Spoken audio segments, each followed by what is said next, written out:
Ассаламу алейкум, маленькие мусульмане! Мы продолжаем для вас цикл передач «Уроки ислама». Тему для очередного урока нам подсказала юная телезрительница Зайнаб. Вы знаете, ребята, к нам пришло письмо. Пишет нам девочка по имени Зайнаб. Зайнаб в наших передачах часто слышала, как мы говорили, что мы мусульмане, и просит рассказать ей, что значит быть мусульманином. Давайте объясним ей. Быть мусульманином – это значит верить и любить Аллаха, выполнять Его повеления, которые записаны в нашем священном Коране, и прислушиваться к тем советам, которые давал нам последний пророк, Аллах Мухаммад, мир ему. Коран – это книга, ниспосланная ему, нашим Творцам. Мусульманская религия состоит из 3 основ – иман, ислам и ихсан. А теперь давайте разъясним, что такое ислам, иман и ихсан. Ислам – это наша религия, религия мусульман. Из этого следует, что мусульманин – это последователь ислама. Можно также сказать, что мусульмане – это те, кто придерживается 5 важных правил, которые установил Аллах для людей. Во-первых, мусульманин говорит «Ашхаду алля илляха илля, что означает «Я свидетельствую, что нет никакого божества, которому следует поклоняться и который достоин поклонения, кроме единственного Бога, Аллаха». «Ва ашхаду анна Мухаммада Расулюллах», я также свидетельствую, что поистине Мухаммад – посланник Аллаха. Во-вторых, соблюдает пост месяца Рамазан. В-третьих, выполняет 5 раз в день молитву. В-четвертых, хотя бы раз в год делает пожертвования для бедняков, что называется закят. И в-пятых, раз в жизни совершает паломничество ради Всевышнего Аллаха – хадж. Мы, мусульмане, знаем, что Аллах един, нет кроме других богов. Именно Он, всемогущий Аллах, создал нас, весь мир и все, что в нем есть. Правильно, конечно же. Ребята, а во что должен верить мусульманин? Иман значит вера. Мы верим в Аллаха. Мы знаем, что Он единственный. Аллах создал все, вселенную и все, что есть в ней. Он может все, ничего не может произойти без Его воли.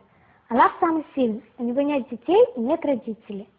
Аллах ни на что не похож, и ничто не похоже на Него. Аллах наш Господь, Он хозяин всего, а значит мы Его рабы или преданные слуги. Мы должны молиться Аллаху и стараться делать все, что Он хочет от нас. Мы, мусульмане, боимся только Его. Аллах самый мудрый. Он знает все, чего хочет каждый малыш или взрослый, и дает нам только то, что для нас хорошо. Аллах слышит все наши просьбы. Он самый добрый и милостивый. Ахмад, а во что еще мы верим? Еще мы верим в ангелов. Наш Господь рассказал нам о них в Коране. Ангелы – это слуги Всевышнего. Они никогда не ослушаются Его приказов. Фатимар, а во что еще мы верим? Мы верим в священные книги, что Аллах нас посылал людям. В этих книгах записаны Его слова. Вы знаете, ребята, что всего было ниспослано 104 книги. 100 из них в виде свитков, 4 в виде книг. Это Таврат, Тора, Инжиль, Евангелие и Забур, Псалтырь. И последнее, 4, это наш священный Коран. Еще мы верим в пророков. Это лучшие и избранные из людей. Они призывали людей к исламу, жить правильно и творить добро. Они являются образцом для подражания во всем. Еще мы верим в судный день. Аллах побудет всех людей после их смерти. Это называется воскрешение. И мы готовимся к судному дню, потому что верим в суд Аллаха. Правильно. В судный день те, кто творил добро, получат награду от Всевышнего Аллаха и будут жить в вечных садах рая.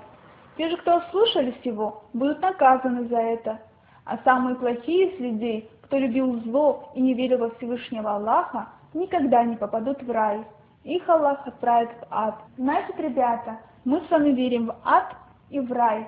Ад – это самое ужасное место. Рай – самое прекрасное. А я знаю, во что еще мы верим. Во что? Расскажи нам. Мы верим в предопределение судьбы. Да, молодец. Вера в предопределение судьбы – это вера в то, что все происходящее во Вселенной, будь то хорошее или плохое, будь то сделанное человеком или животным, будь то происходящее в природе или в обществе, все происходит по воле, знанию и могуществу Всевышнего Аллаха. Все происходит от того, что сотворено Всевышним Аллахом. А теперь я вам расскажу об ихсане. Ихсан – это искренность, совершенство. Наш любимый пророк Мухаммад, алейхиссаляту вассалям, когда его спросили об ихсане, сказал: «Ихсан – это служение своему Господу так, как будто ты его видишь. Хоть ты его не видишь, он же видит тебя всегда и везде. Аллах, ребята, всегда следит за нами. На нашей планете нет такого места, где бы вы могли спрятаться от Всевышнего Аллаха. Поэтому никогда не поступайте плохо. А если вы совершили что-нибудь плохое, то обязательно попросите прощения у Всевышнего Аллаха. Аллах любит тех, кто просит у него прощения и искренне жалеет о своей ошибке. Я надеюсь, ребята, что у нас с вами получилось объяснить Зайнаб, что значит быть мусульманином. И теперь она всегда будет помнить об Аллахе и выполнять все его повеления.